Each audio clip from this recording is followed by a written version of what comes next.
Siddhant Adlaka. Let's talk about She-Hulk Attorney at Law, Episode 3, The People versus Emil Blonsky. I'm David Chen. You're listening to Decoding TV. Let's talk about overall thoughts on this episode, Siddhant. What'd you think of Episode 3 of She-Hulk? I'm in two minds because on one hand, I think it strikes the perfect tone. And it is so funny, this episode. So much funnier than the last two. There were moments where I was guffawing out loud.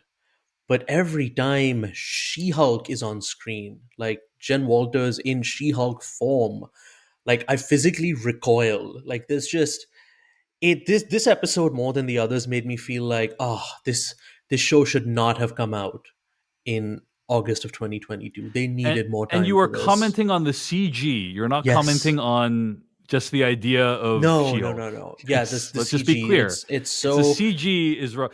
I will agree with you that some of the earlier shots of CG are very rough. It does look like she is superimposed on the environment, and it doesn't look like an actual person / creature is there. Which is along weird with these other because human actors. they have a reference actress on set who's like 6'5", so it's not like there's nothing for them to work off. Yeah, but I would agree. It's an enjoyable episode, and it's kind of watching the show find its footing, I think, is what we're doing right now. Yeah. And this is the first, I think, Marvel show that's basically a half-hour lawyer comedy, Mhm. and so I feel like this is probably as close to what we are going to get in terms of the formula of the show. Yeah. And in terms of establishing that template, I think this episode does a pretty good job. And there's a lot of funny moments to the show, and specifically Tim Roth is great and very charming as Emil Blonsky. Like, love him. Love seeing Wong. I mean, if there's anything that I am kind of wondering about, it's that what we've seen Marvel do over time is take characters that previously might have had a harder edge to them, like Emil Blonsky or Thor, and kind of like soften those edges and make them kind of more comedic relief. I don't really have an issue with this in principle. I just think it's worth pointing out because my understanding is like stuff like this probably happens in the comic books on some occasion as well, right? Like you'll read one run by one author and then there'll be another run by another author, and like the personality might be a little bit different. And it feels like that's kind of what we're seeing here. Like Emil Blonsky, also, to be fair, has a lot of time has passed since the Incredible Hulk, so like he could have changed as a person, but definitely a lot more chill than the Emil Blonsky we saw in the Incredible Hulk with Edward Norton. So definitely. So there's basically only two plots that happen in this episode, right? There is Jen Walters trying to figure out what exactly happened with Emil Blonsky getting broken out of prison, and they quickly identify that like Wong is responsible, so they try to get in touch with Wong. Yeah. And there's a few funny moments with Wong. Like they look up Wong's LinkedIn page. I don't know if you saw the LinkedIn page. Yeah. But he has on his employment history the most recent job, Sorcerer Supreme, which is what he's doing now in New York, librarian for Kamartaj, Nepal, full-time for 11 years, and then Target sales associate, Kamartaj, Nepal, full-time for 9 years. I missed that one. Wow. Yeah. So that is actually a huge achievement if you think about it, to go from Target sales associate to Sorcerer Supreme within the course of basically like 12 years, you know? Interesting career trajectory. Interesting that in the MCU, Target is opened in Nepal, because I don't think there are any Targets in South Asia. I would have to double check on that, but that's an interesting detail that I missed. Yeah. Well, I mean, so much is different, you know, in the MCU, right? Yeah. A, there's Sorcerer Supremes. B, there's Target in Nepal. I know. So, those are the two biggest revelations. Those are the two biggest differences, right? There's no other differences. Yeah.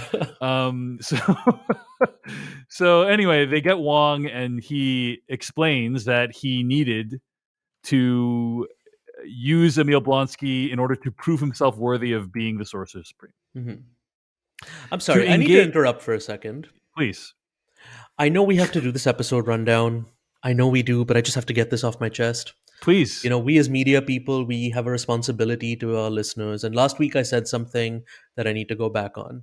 And we'll get back on track in a second, I promise. Sure. I said that I miss the experience of eating Cheetos with my hands because there's something nice about the messiness to it. But after last week's episode, I just sat down on my couch and just zoned out and ate Cheetos with chopsticks for like half an hour afterwards. I'm sorry, I've been thinking about that the whole time we've been talking, and I needed to like just put that out there and be like, all right, it works. Now that it's out there, let's get back to the episode. Well, we also did get some recommendations for this thing called Snackdiv finger chopsticks. Have you heard about this? I have actually the ones that go like in between your Yes, this is like index and ring finger. A Shark Tank Right. entry, and people told us about Snackdiv, which are chopsticks that attach to your fingers. I've never used them before because I can use regular chopsticks, but I don't know. It feels like I would need to learn a new skill to learn how to use Snackdiv. Seems like a lot of work. But anyway. I've seen this YouTuber I follow, Drew Gooden, who keeps checking out all of these strange products that are recommended to him on Amazon and Facebook. And he tried this out once, and it seems to work for foods of a very specific size, like Cheetos. Like he'll be like, playing video games or something, and he'll use that to pick up his snack, and then his hands won't get dirty. So I guess maybe it's perfect for gamers. I don't know. Indeed. Well, a lot of options if you want to eat Cheetos without the finger dust. Also, somebody pointed out to me that generally you're only supposed to use the chopsticks on flaming hot Cheetos because regular Cheetos, but it's like regular Cheetos have cheese dust as well. I just put that out there, Yeah, and also like the thing that this is based on, like it happens in the show with regular Cheetos, and the picture that it's based on with Oscar Isaac, presumably based on, it's regular Cheetos. It's regular Cheetos, yeah. I did Google this, and like it showed up on knowyourmeme.com, so it's apparently a thing where I don't know, maybe it's still like because too many people were like eating flaming hot Cheetos with their hands and then rubbing their eyes or something. I have no idea. All right, back on track. Yeah, sorry. So they get Wong, and they get like Wong to agree to testify on behalf of Emil Blonsky, and then there's kind of these news segments that occur throughout the episode that show, SheHulk is becoming a big deal. SheHulk is defending Emil Blonsky. Like, to be honest, to some degree, it feels like they filmed all these news segments separately, right? And then decided in post like when to put them in to punctuate the episode. Like they feel kind of disconnected from the main plot. Yeah. But there is, yes, they reference events from the main plot, but they're kind of like, I don't know that they necessarily move the story along that much. But it is notable that Marvel, with this montage that happens midway through the episode, is taking aim at all the Marvel, mostly male Marvel fanboys that for some reason strongly oppose the existence of a character like She-Hulk in the MCU. And it was a very spot on, I thought, trenchant commentary on the fact that there's a lot of people who have problems with a character like She-Hulk. Yeah, I feel like people are gonna get mad about it either way, so may as well lean into it. But yeah, as far as the general thing structurally of using news anchors and news segments to constantly move the story forward, I think it works in moderation. I think this episode maybe relies on it a little too much. Like you said, it feels kind of like they filmed all of these segments and they're like, all right, where can we use it to like create connective tissue? Right, exactly. Yeah. It reminds me of, so in high school, we had every August we would have like a house dramatics competition. And by houses I mean like, how in Harry Potter you have houses. For American listeners, that's a real thing that exists in the real world. And so my school had 4 houses, and we would each put on, like a 20-minute play. And there was one year where I think all 4 houses, all of us, we we used news reporters to kind of advance the story when we didn't know how to move from point A to point B. So again, it's the kind of thing that a 15-year-old would come up with to be like, how do we inform people of things but also move things forward? So that's just my connection to it, I guess. High praise for the news segments.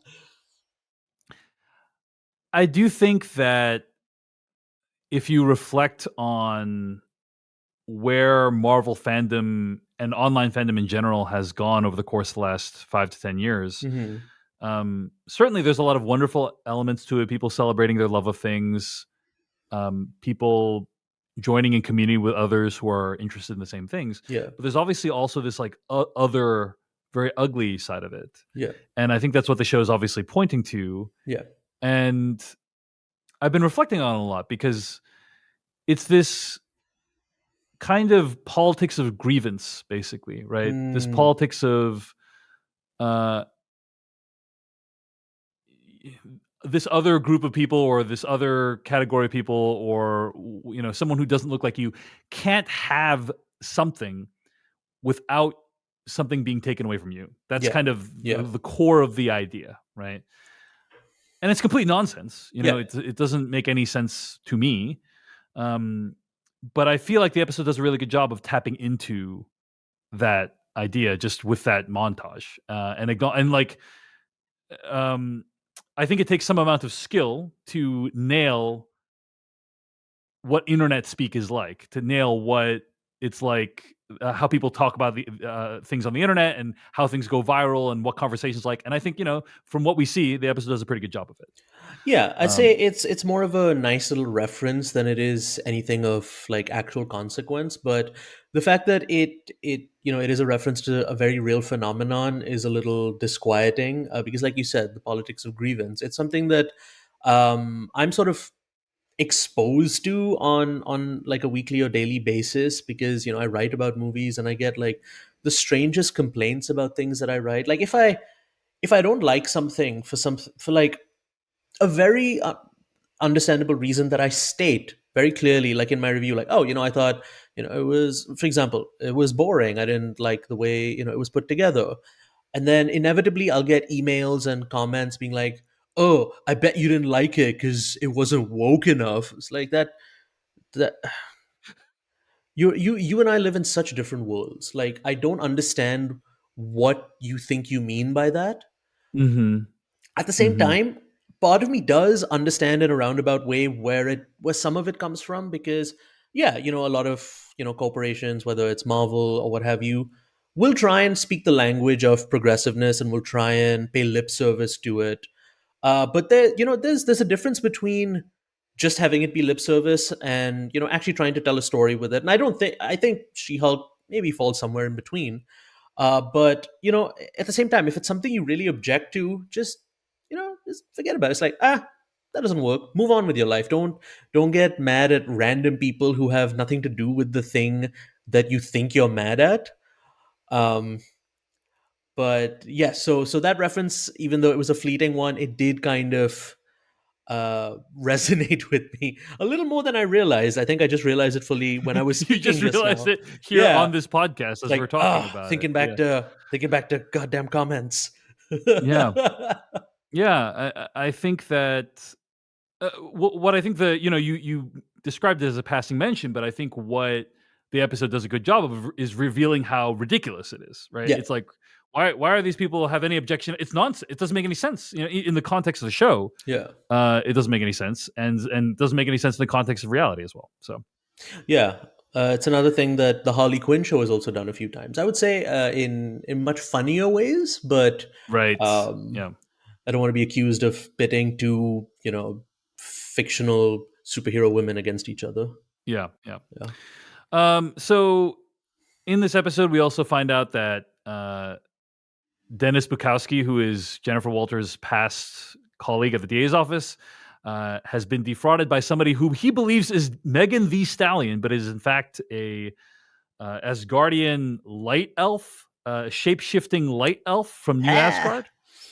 I was thrilled with this whole subplot. I thought it moved, it worked, everything about it was funny. Everything was caricatured but like very on point. And then, as Jen points out at one point, oh, the A plot and B plot are coming together.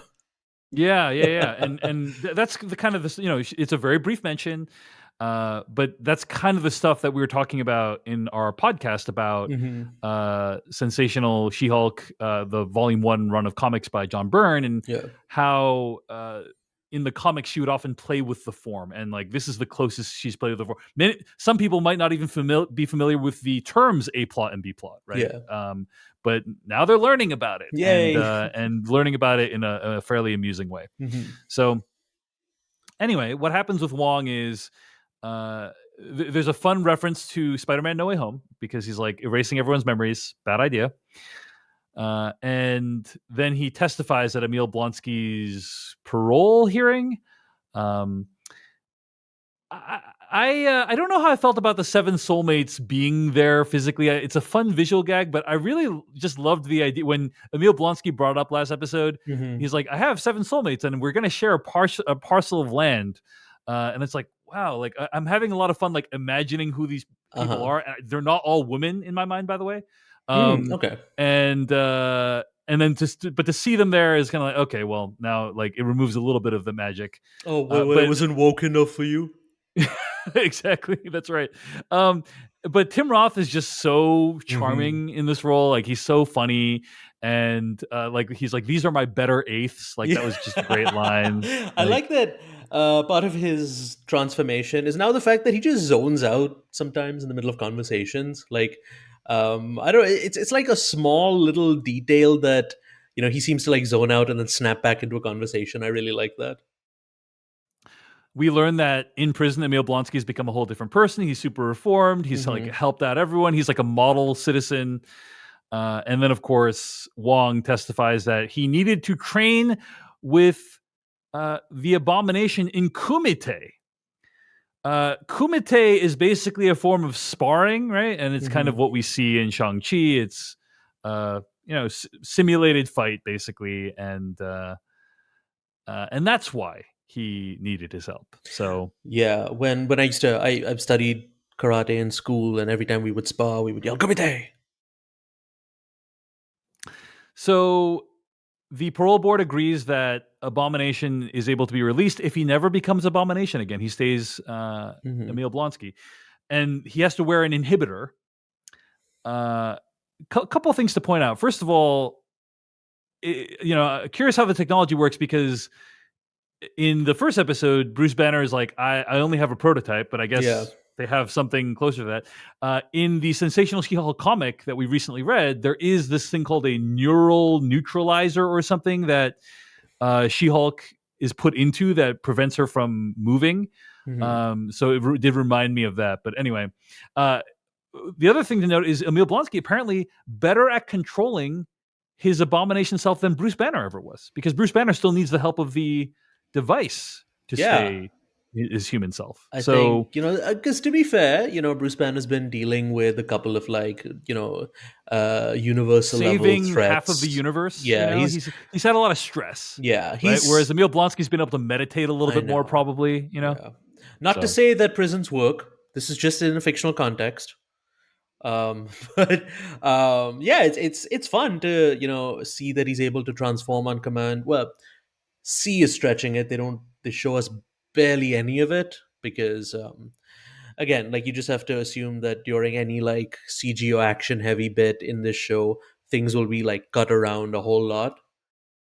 So yeah, we don't actually see too much of the transformation. yeah, and speaking of that, there is a fight scene at the end with these Asgardian construction tools, and She-Hulk, and I have to say, like, most of the fight scenes in this show have been pretty rough. Yeah. I don't know if it's by design. Like, I don't know if they're supposed to be this rough. Like, um, I think if you wanted them to be this rough, the show would need to be much more campy. You know what I'm saying? Hmm. Kind of like Adam West Batman style, Yeah. which it's not. And so it kind of just feels like a lot of the elements of the show, it does feel like they ran out of time and money. The CG for She-Hulk, that kind of stuff. So the fight scene, not great, I Yeah. would say at the end of the episode. But it does hint that there is a broader plot to somehow make use of She-Hulk's blood, which is obviously something that's very important for both She-Hulk and Bruce Banner. Like they don't want that blood to get out into the open. Yeah, So so there is a, some kind of big boss working behind the scenes and using these apparent, teenagers or young adults who've stolen Asgardian construction equipment. Interestingly, one of them is referred to as Thunderball, who's again a real character in the comics, but in the comics he's black. He seems to be a white dude in this, but at the same time, it's so minor a character that like, fine, whatever. But I guess on the other hand, there's also another character who's briefly introduced for like 2 seconds in the law offices that Jen Walters is working at. The character Mallory Book, who's white in the comics but played by Renee Elise Goldsberry from Hamilton. She's one of the Schuyler sisters. I was very weirded out by the fact that she literally just shows up, delivers one line, and then leaves. I'm like, wait, she's a. It's like with what they did with Ariana DeBose and Westworld. It's like, do you know the kind of talent you have on your hands here? Show. To be fair, I think Renee Elise Goldsberry is probably going to come back in this episode. Yeah, in this I show, know, I know. I was just saying that it's funny that she like kind of just Also, peeks through a door, pretty much. also, Siddhant, you have to watch Girls Five Eva Uh huh. on Peacock, Is she in in that? which she's in it and she's awesome in it. So Okay. like, and it makes full use of all of her skills. So Okay. would strongly recommend. And I have Yeah. been wondering who is going to be the first Hamilton cast member to show up in the MCU, and I think we have our answer. I think she's the first, Mm-hmm. isn't she? I can't vouch for that. But yeah, she's definitely one of the first. Yeah, yeah. So the other thing I want to say about it is, I'm looking up right now. Anthony Ramos is going to be an Ironheart. Oh, he's Right? going to be. Okay, so Going to be, there's yeah, one yeah, more eventually. And I'm yeah. sure, Lin-Manuel Miranda will show up somewhere, smiling and Yes, crying and he singing a probably song. wrote all the music for some upcoming thing for Disney Plus. So, Hmm. but yeah, we see Renee Elise Goldsberry for 1 second, and this kind of goes towards something about the show that I think is becoming very obvious 3 episodes in, which is it is very weird, the release schedule for She-Hulk Attorney at Law. I'm just putting this out there, Yeah, that they're releasing it week by week. Like they're dropping 3 episodes of Andor on opening day, yeah. and they're doing they didn't even put the first 2 episodes of She-Hulk Attorney at Law at once, which I think would have enormously benefited the show if they'd put out like 2 episodes at once.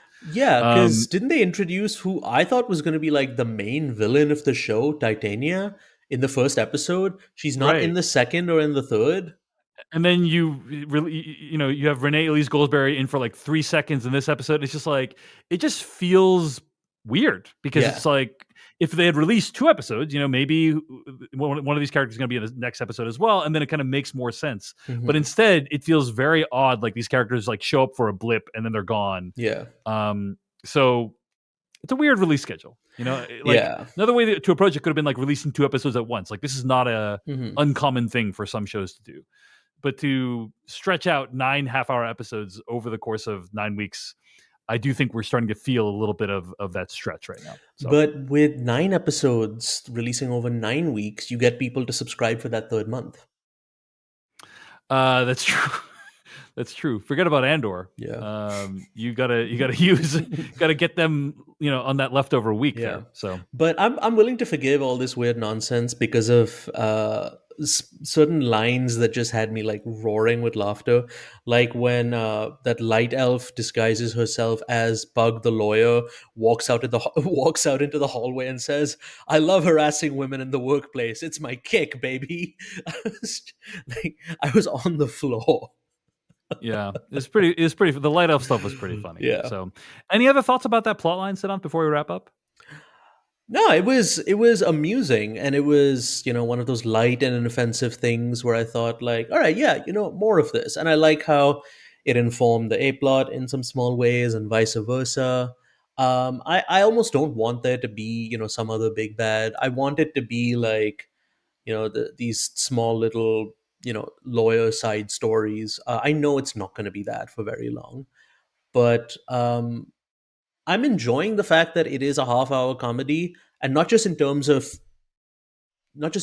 time, but in terms of what that means, just tonally, like where the purpose is to have all these different plot lines, to set them up and have them converge and do it in a fun way. And that's what I wanted to keep being. But we'll see. Couple of other things about the ending. Final shot of the episode. Jen Walters looking into a car door reflection as She-Hulk. Kind of a weird shot to end on, but I think what's being implied there is she's reflecting on the fact that she is now like she cannot separate herself from the She-Hulk persona. Like Yeah, she is letting go of her past life. I can sort of intellectualize that, but yes. again, when she's in that form, she's not like that being, because of the CG, is not allowed to emote. Like if you could Well, have, it's weird because you in order to have that moment, you need to see what is going on in the character's face, but it's purposely done in a way that you can't see it. yeah, clearly. and I don't know that it would have helped if it was just a shot of her either, because while Tatiana Maslany, the actress, could Yeah. have made a meal out of that moment, Right. because we've seen her work on Orphan Black, we know what she's capable of. Just when it is this like half rendered, version of her that looks like it's a concept thing, like it's just they accidentally put like the concept art in instead of the actual character. And again, we have to state, this is not on the CG artists themselves. We know what's going on in the VFX industry with the way that companies like Marvel tend to write them and not give them enough time and money to do all this. All those caveats aside, like, it just feels so unfinished. And like that, coming back to what I said in the beginning, like, I feel as if like this show should not have been put out right now, but it Marvel needs to meet its marks to like meet those release dates to like satisfy shareholders and whatnot. And like that part of the reality just becomes so inescapable when you see something that just so horrendously ugly on screen. I'm sorry. But tell me how you really feel about it, Siddhant. I can't quite discern. Ha ha ha ha. Anyway, I don't like She-Hulk because it's woke. there's an end credit sequence where She-Hulk's actual client becomes Megan Thee Stallion, Mm-hmm. and or her Megan Thee Stallion becomes an actual client, and they twerk together, and it's fun. Yeah, I thought it was great. And this apparently happened because, or maybe it was a coincidence, I don't know, but Tatiana Maslany is apparently a huge Megan Thee Stallion fan. And so I really like that interaction. And I like that the episode ends on Body. I thought the main episode would end on that song. I was disappointed when it didn't. But then I saw this post-credit scene, and then it started playing, and I was like, all right, now that makes sense. Yeah.